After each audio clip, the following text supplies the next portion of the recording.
Affaires étrangères sur la situation au Congo. Oui, merci Monsieur le Président, Monsieur le Ministre des Affaires étrangères et de la Défense.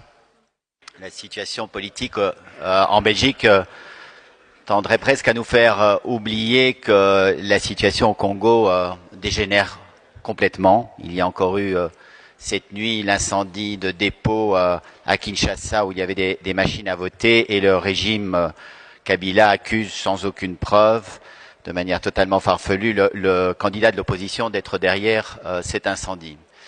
Plus fondamentalement, les 4 principes qui avaient été énoncés par la haute représentante Federica Mogherini lorsqu'elle avait vu Sheikh Tundu, le ministre des Affaires étrangères congolais, le 22 novembre dernier, donc des élections inclusives, transparentes, crédibles et apaisées, ne sont évidemment pas rencontrées aujourd'hui. On le sait, il n'y a pas d'observation électorale européenne qui est tolérée.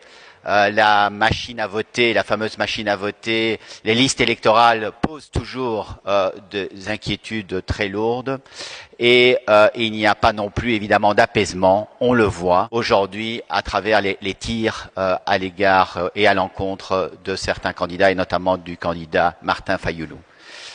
Alors on sait aussi que le régime de Kabila avait accepté ce processus électoral parce qu'il pensait que l'affaire était faite, que son candidat pourrait être élu facilement, parce qu'il avait truqué ce processus électoral. Mais aujourd'hui on voit que ce candidat, Martin Fayulu, suscite un énorme enthousiasme, que les foules se déplacent sur son chemin. Il a visiblement un soutien populaire très important et donc le régime fait ce qu'il fait à chaque fois. Il tire, il tue, il blesse, il réprime. Et notamment ce candidat.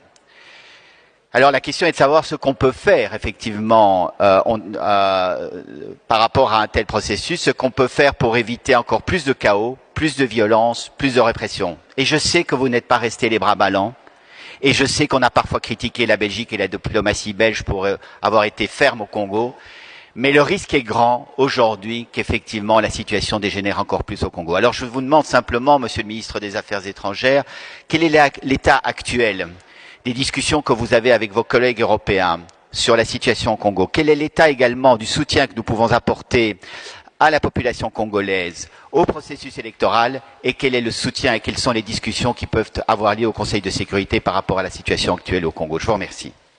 Merci, Monsieur d'Allemagne. La parole est au ministre.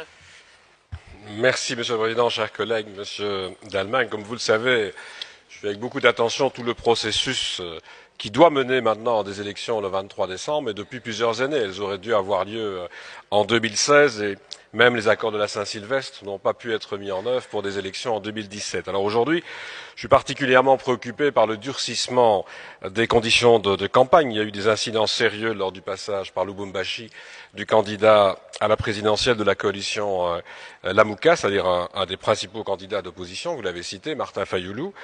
On a pu constater des tirs à balles réelles. On a malheureusement dû regretter un mort à l'occasion de ces réunions publiques, et on constate aussi des entraves à la liberté de mouvement et de campagne dans toute une série de localités.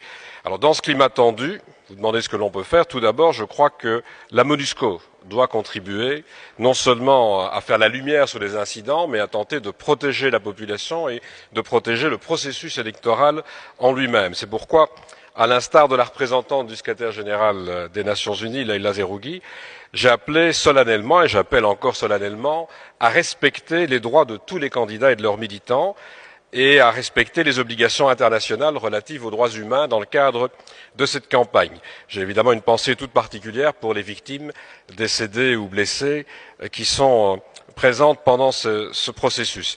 C'est la raison pour laquelle j'appelle évidemment au calme, et je suis très heureux qu'un certain nombre de candidats aient été dans cette direction. Ce grand nombre même de candidats ont appelé au calme en espérant que l'on puisse avoir une entente sur les modalités du processus électoral pour le 23 décembre. C'est d'abord entre Congolais que cette entente doit se faire. Les élections, si on veut qu'elles se déroulent correctement, devront être reconnues par la population. Il faut que tous les acteurs aient les mêmes chances et que le scrutin soit, comme on l'a dit, transparent et crédible. C'est vrai qu'il y a de nombreux doutes en la matière, mais vous aurez constaté que le principal candidat d'opposition mène campagne. Ce n'est donc pas à nous de décider s'il y a lieu de faire autrement, ce sont les Congolais qui doivent en décider. On sait combien il y a des tensions sécuritaires, en ce compris dans l'est du Congo, et donc je ne souhaite pas qu'une instabilité supplémentaire vienne s'ajouter. Alors je peux vous dire enfin que nous suivons aussi la situation de très près sur place. J'ai appelé nos concitoyens à une vigilance accrue à l'approche du 23 décembre. Je crois qu'ils connaissent les règles de prudence à suivre et je peux vous dire que mes services, Affaires étrangères comme Défense, vont à nouveau se réunir demain, ils le font régulièrement, pour faire le point sur la situation, parce qu'on doit aussi être vigilant sur ce qui peut se passer sur le territoire. Mais voilà, je pense que l'essentiel serait que ces élections, ce n'est pas vraiment la tendance pour l'instant, mais que ces élections se passent le plus correctement possible et surtout, je le répète, puissent être reconnues comme telles par la population. Ça dépendra de ce qui va se passer dans les prochains jours, pas seulement à Kinshasa, mais sur tout le territoire. Merci, Monsieur le ministre. Monsieur d'Allemagne.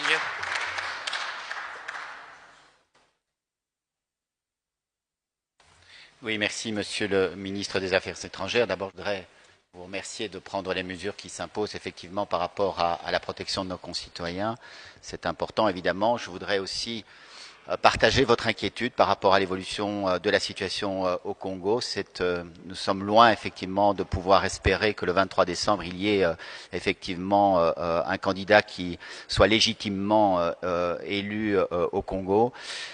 Je pense qu'il est important de rappeler aux autorités congolaises que toutes les personnalités, toutes les personnes qui seront auteurs de crimes contre l'humanité pourront être poursuivis en raison de ces crimes. Il y a une série de sanctions qui sont aujourd'hui à l'œuvre au niveau de l'Union européenne.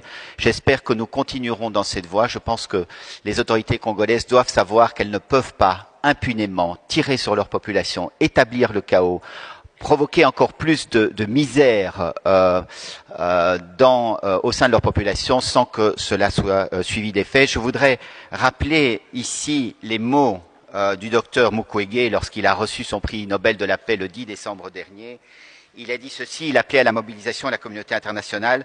Ce ne sont pas seulement les auteurs de violence, disait-il, qui sont responsables de leurs crimes, mais aussi ceux qui décident de détourner le regard. J'espère que la communauté internationale ne détournera pas le regard. Je vous remercie. Merci, Monsieur d'Allemagne. L'incident est